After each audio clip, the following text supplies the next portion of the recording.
morning mga tol. Papakita ko sa inyo ngayon ang pagluluto ko ng tortang talong. Wala akong maisip na almusal kaya yan ang aking ginawa.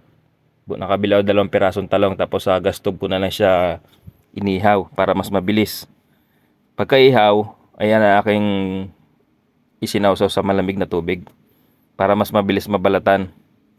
Sa pagbabalat ng ganyan, dapat sasaidin natin yung mga itim na balat para siguradong malinis ang ating torta. Tapos nung binulatlat ko na, tiningnan ko baka may naka-check-in. Malinis naman. Kaya yan, aking gagayatin siya o tatadtarin ng maliliit para siguradong ma-mix ng maayos ang kanyang mga ingredients. May nakahanda na rin nga pala ako dyan na nilagang giniling. Lalagyan ko siya ng giniling para mas masarap. Tapos 3 itlog ang ilalagay ko dyan. Tuloy lang ang pagbabati niyan.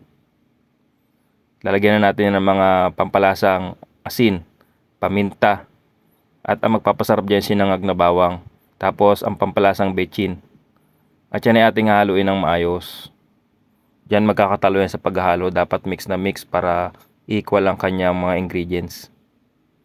Tapos magpapainit na ako ng kawali dyan. Lalagyan natin yan ng canola oil. Sosyal pa canola oil pa. Iwas kasi sa kolesterol yung canola oil. Pag mainit na ang ating kawali na may mantika, ibuhos na natin ang ating mixed torta. Ayan, ikalat lang natin ng tinidor at nang para pantay ang kapal niya.